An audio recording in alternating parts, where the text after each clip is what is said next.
आइए इक्विलिब्रियम का मतलब समझ लेते हैं, फिर आगे बढ़ते हैं। तो बच्चों ये तो हम ये एग्जांपल आपको क्लियर हो गया होगा। अभी हम न्यूटन के फर्स्ट लॉ का मैथमेटिकल फॉर्मुलेटेशन कर चुके हैं और उसके बाद अब हम आगे इसमें आपको बताने जा रहे हैं what do you mean by equilibrium. Equilibrium का सीधा सफेद साफ शफाफ मतलब होता है, इक्विलिब्रियम का मतलब होता है इफ नेट की वैल्यू जीरो है। अब इफ नेट अगर जीरो है तो देवियों और सज्जनों बात को ध्यान से सुनो, यहां पर दो बातें हो सकती हैं। अरे पहले एक बात लिखो, इसका मतलब हुआ कि बॉडी नॉन एक्सीलरेटेड है, यानी ए नेट की वैल्यू जीरो। अब ए नेट की अगर वैल्यू जीरो है तो फिर यहां दो बातें हो सकती हैं। क्या?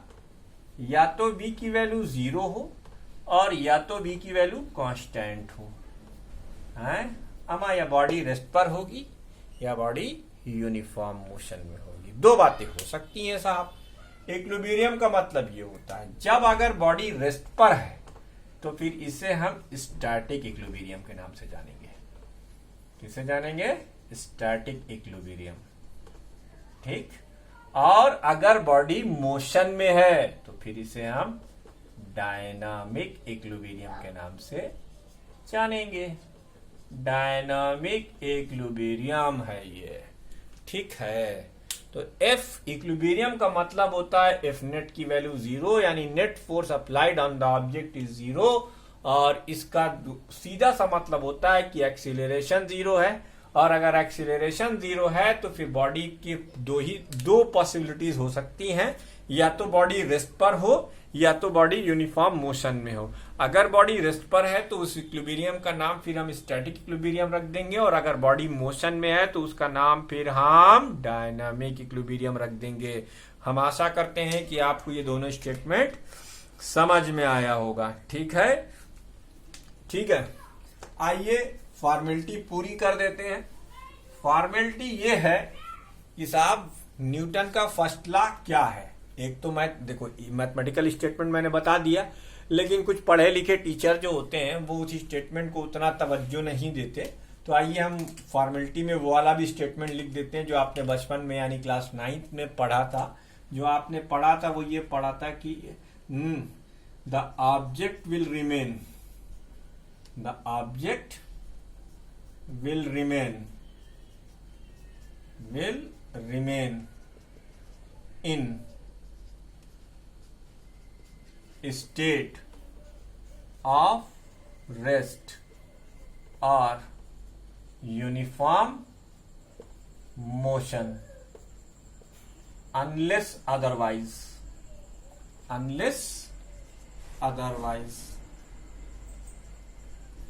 a force applied on it. ये न्यूटन का फर्स्ट लॉ है जो आपने इस फॉर्म में पढ़ा था। एक बॉडी रेस्ट पर है तो रेस्ट पर ही रहना चाहेगी, और यूनिफॉर्म मोशन में है तो यूनिफॉर्म मोशन में ही रहना चाहेगी जब तक कि उसके ऊपर कोई फोर्स ना लगाया जाए। ठीक, ठीक है। तो न्यूटन के फर्स्ट लॉ से प्यारे बच्चों दो चीजें डिफाइन होती हैं, हम उन दो चीजों को भी लिख लें। न्यूटन के फर्स्ट लॉ से दो बातें पता लगती हैं। न्यूटन फर्स्ट लॉ, आगे जाकर और बड़े बड़े राज खुलेंगे, थोड़ा सा सब्र रखिए। न्यूटन फर्स्ट लॉ से एक तो डिफाइन होता है फोर्स और दूसरा डिफाइन होता है इनर्शिया। भैया तुमको इनर्शिया भी बता चुका हूं और फोर्स भी बता चुका हूं, दोनों चीजें आपको अच्छे से मालूम है। तो ये था न्यूटन का फर्स्ट लॉ ऑफ मोशन। अब हम सर आइजैक न्यूटन के सेकेंड लॉ ऑफ मोशन को डिस्कस करना चाहते तो हैं, लेकिन उससे पहले हमें एक और चीज डिस्कस करनी पड़ेगी। वो क्या है? वो है मोमेंटम। वो क्या है? वो है मोमेंटम। देखो सिलेबस मेरे लिए बाएं हाथ का खेल है, मेरे चक्कर में कोई ना पड़ो कि इनका सिलेबस बहुत धीरे चल रहा है, धीरे उरे नहीं चल रहा। तुम लोग हमें क्या है, हम अभी 3 घंटा कांस्टेंट यहाँ खड़े होकर वीडियो बनाएंगे, 22 तिहाई 66 तिहाई 188 मिनट, 180 मिनट की वीडियो होंगी और उसमें तुम्हारे 3 चैप्टर मुकम्मल हो चुके होंगे। लेकिन जरा सोचो कि तुम उसे देखकर कैसे नोट करोगे। तो भैया जितनी वीडियो मिलती जा रही है, मैं हर वीडियो में पॉज करके आपको नोट करने का पूरा टाइम देता हूं। मेरा सविनय निवेदन है कि आप लोग एटलीस्ट थ्योरी पोर्शन और डेरिवेशन तो तैयार रखें, इतना तो आप कर ही सकते हैं। और प्लीज करिए, है ना। लीनियर मोमेंटम अगला टॉपिक है हमारा, लीनियर मोमेंटम।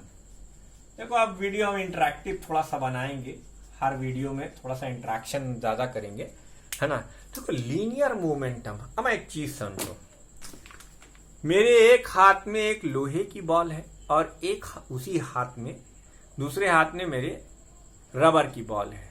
खुदा ना खास्ता मुझे गुस्सा आया और मैंने खींचकर दो लोगों को मारा। मान लेते हैं एक सेकंड के लिए कि लोहे की बॉल का मास और रबर की बॉल का मास सेम है, ठीक है, तब तो कोई बात नहीं। लेकिन अगर मास डिफरेंट हुआ तो आप जो प्रोजेक्शन की वेलोसिटी दोगे वो लोहे की मास वाली बॉल को ज्यादा मिलेगी कम मिलेगी इन कंपैरिजन टू रबर की बॉल। लेकिन जब दोनों हिट करेंगी तो लोहे वाली बॉल से ज्यादा डैमेज हुआ। ये क्या बात हुई भाई? इसका मतलब कोई और भी चीज है मोशन में जो हमें डिस्क्राइब कर देनी चाहिए। सर आइजैक न्यूटन ने अपने सेकंड लॉ को डिस्क्राइब करने के लिए इस टर्म को इंट्रोड्यूस किया था। अब इस टर्म का मतलब क्या होता है?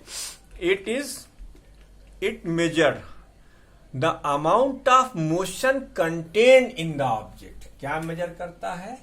It major.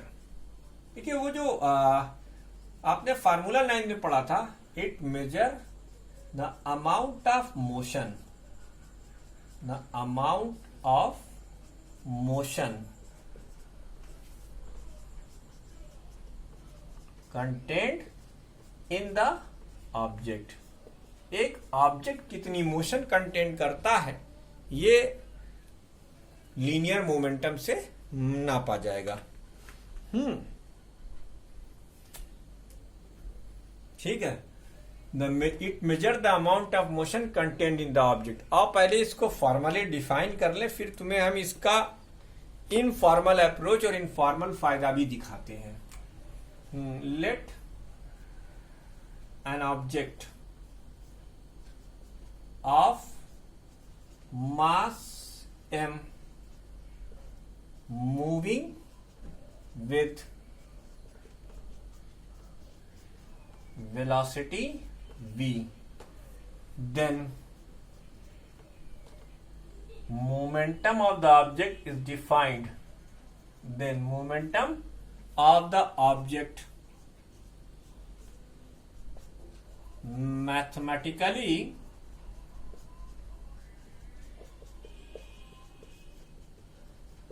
defined as the product of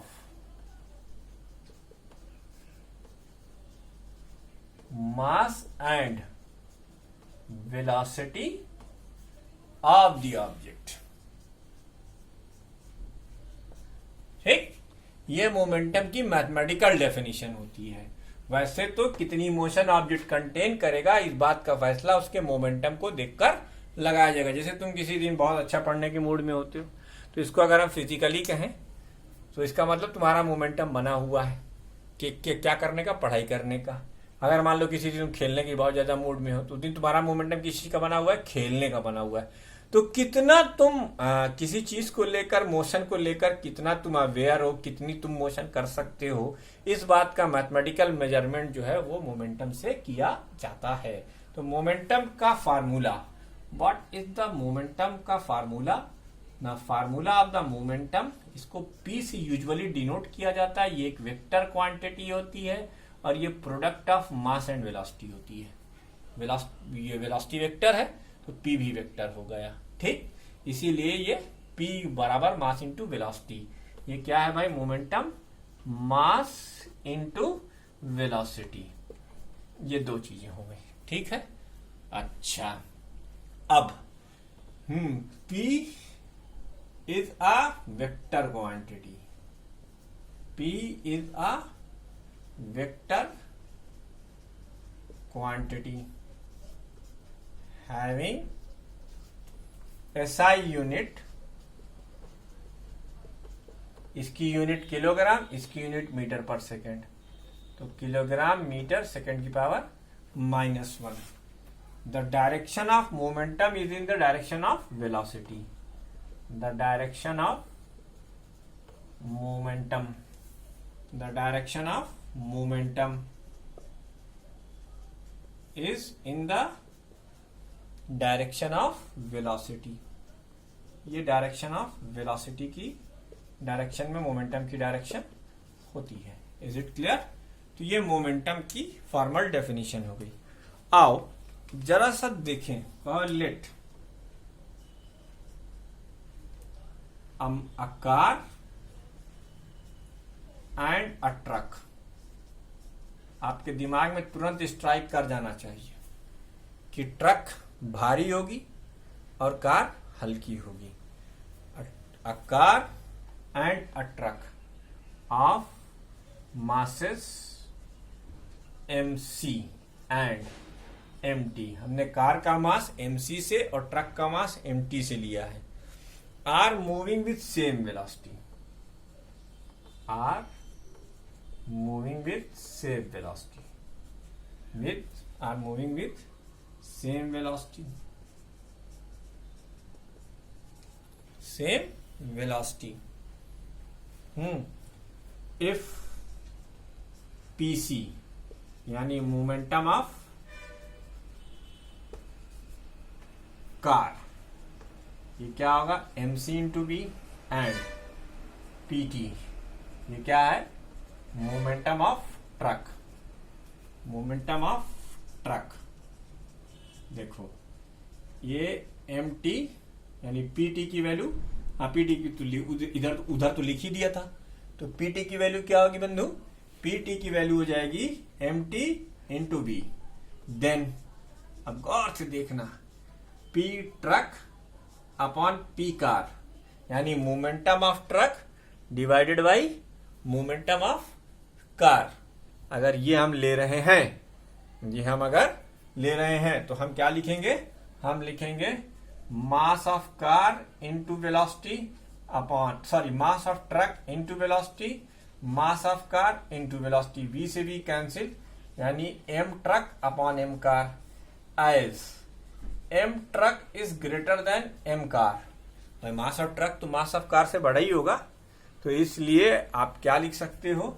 आप लिख सकते हो mt upon mc is greater then 1. It implied that p truck is greater then p car, जबकि दोनों सेम वेलोसिटी से चल रही थी. तो ये फायदा होता है मोमेंटम का. ये फायदा किसका होता है बच्चों? ये मोमेंटम का एक फायदा होता है.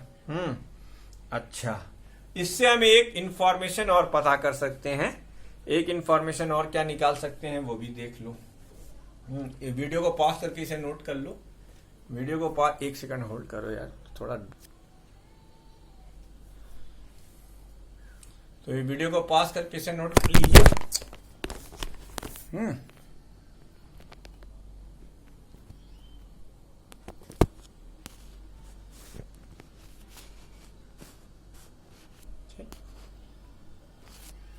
अब इसमें हम एक एग्जांपल और करेंगे. ये क्या है? एक चीज हम और करना चाहते हैं. I want to do something more. तो वीडियो को पॉज करके इसे नोट जरूर कर लेंगे. उसके बाद हम इसमें एक और चीज करना चाहते हैं. वो क्या करना चाहते हैं वो आप देख लीजिए. Actually let PC is equal to P truck. यानी अब हमने क्या कहा? हमने कहा कार का मोमेंटम ट्रक के मोमेंटम के बराबर है. Momentum of car is equal to momentum of truck. अब ये कार का मोमेंटम ट्रक के मोमेंटम के बराबर है. इसका मतलब mass of car upon velocity of car is equal to mass of truck into velocity of truck. ठीक, एक काम करो, velocity of car upon velocity of truck is equal to mass of truck upon mass of car, as mass of truck is greater than mass of car. It implied that तो mass of truck upon mass of car, mass of car upon mass of car, ये मैंने कहा एक बार बता ही दें कि हम कैसे इसको लिखते हैं ग्रेटर देन 1। ठीक, ग्रेटर देन 1 आ गया तो इसका मतलब क्या होगा, velocity of car upon velocity of truck, क्योंकि मास ऑफ ट्रक और मास ऑफ कार के बराबर है और ये इनइक्वालिटी को होल्ड करता है, तो 1। It implied that velocity of car is greater then velocity of truck. तो जो चीज हल्की होगी उसका वेलोसिटी ज्यादा होगा और जो चीज भारी होगी उसका वेलोसिटी कम होगा, उसका वेलोसिटी क्या होगा, कम होगा। ठीक है, ये आपने ध्यान देना है। तो ये था मोमेंटम का इंपॉर्टेंट, ये थी क्या भाई, मोमेंटम की इंपॉर्टेंट। आइए अब हम लोग अपना मोस्ट अवेटेड न्यूटन का सेकंड लॉ ऑफ मोशन करते हैं। याद रखने वाली बात है कि लाइटर बॉडी की वेलोसिटी, अगर लाइटर बॉडी और हैवियर बॉडी सेम वेलोसिटी से मूव कर रहे हैं तो फिर हैवियर बॉडी का मोमेंटम ज्यादा होगा। अगर लाइटर बॉडी और हैवियर बॉडी सेम मोमेंटम से मूव कर रहे हैं तो फिर लाइटर बॉडी की वेलोसिटी ज्यादा होगी। ठीक है, तो यहां पर हम 3 ग्राफ भी आपके साथ डिस्कस करना चाहेंगे, इसे आप नोट कर लें। इसके आगे ये 3 ग्राफ, बेटा देखो ये जो फार्मूला है P is equal to mv, अगर हम कहें if m is constant, if m is constant then p directly proportional to v, और डायरेक्ट प्रपोर्शन में ये रिलेशन आता है, यानी अगर इस एक्सिस पर आप v और इस एक्सिस पर आप p लिखेंगे तो ये स्ट्रेट लाइन आ जाएगी। ये पहला ग्राफ हो गया। अब अगर हम कहें कि इसी में अगर कहें कि p बराबर mv में इफ v इज कांस्टेंट, मतलब then P directly proportional to m। अब जैसे जैसे ऑब्जेक्ट का मास बढ़ता चला जाएगा, यानी डिफरेंट मासेस के ऑब्जेक्ट अगर आप लेते हैं तो जिसका मास ज्यादा होगा उसका मोमेंटम ज्यादा होगा। तो यहां पर एक ग्राफ और बन सकता है, वो ग्राफ क्या है, ये m यानी मास और मोमेंटम के बीच में ये भी स्ट्रेट लाइन ग्राफ आ जाएगा। ये दूसरा ग्राफ हो गया, इसके कॉन्सिक्वेंस में ये ग्राफ, इसके कॉन्सिक्वेंस में ये ग्राफ। अगर कहा जाए कि P is equal to mv में if P is constant then इधर ही समेट देते हैं, ये रायता इधर ही समेट देते हैं, पिन बदल देते हैं ताकि आपको क्लियर रहे। क्या कह देते हैं, हम कह देते हैं अगर P कांस्टेंट है तो M inversely proportional to V हो जाएगा, यानी जिस ऑब्जेक्ट का मास ज्यादा उसकी वेलोसिटी कम और जिसका मास कम उसकी वेलोसिटी ज्यादा, और ये आएगा रेक्टेंगुलर हाइपरबोला। ये 3 ग्राफ हो गए, ये आपके क्या हो गए भैया, 3 ग्राफ हो गए। अब न्यूटन का सेकंड लॉ ऑफ मोशन देखो भैया, तो वीडियो को पॉज करके इसे भी नोट कर लो। ठीक, वीडियो को पॉज कर इसे भी नोट कर लो। अब हम न्यूटन का सेकंड लॉ ऑफ मोशन करेंगे। ठीक है, न्यूटन का second law of motion, the rate of change of momentum is directly proportional to external applied force. ये सर आइजैक न्यूटन का सेकंड लॉ ऑफ मोशन है और यही रियल लॉ ऑफ मोशन भी है। यही क्या है, रियल लॉ ऑफ मोशन है। ये क्या है, Newton's second law of motion. Actually यही एक लॉ ही है बच्चों, सेकेंड लॉ ऑफ मोशन यही है, रियल लॉ ऑफ मोशन। ये रियल लॉ ऑफ मोशन है जो ये कहता है the rate of change of momentum, the rate of change of momentum is directly proportional, the rate of change of momentum is directly proportional to the rate of change of momentum is directly proportional to the external force applied. किसी भी object का momentum आप तब तक change नहीं कर सकते जब तक कि आप उसके ऊपर कोई एक्सटर्नल फोर्स अप्लाई ना कर दें. Directly proportional to the external force applied है. इसको आप कैसे लिखेंगे आपको पता है. dp by dt the rate of change of momentum is directly proportional to f external. अगर वेक्टर टर्मिनोलॉजी में लिखेंगे तो फिर आप ऐसे भी लिख सकते हैं. ठीक, इसे आप ऐसे भी लिख सकते हैं. चलो इसको अब हम पूरा उससे समझाते हैं तुमको कैसे ये आया. लिखो let at t is equal to t1 the velocity of object is v1, then initial momentum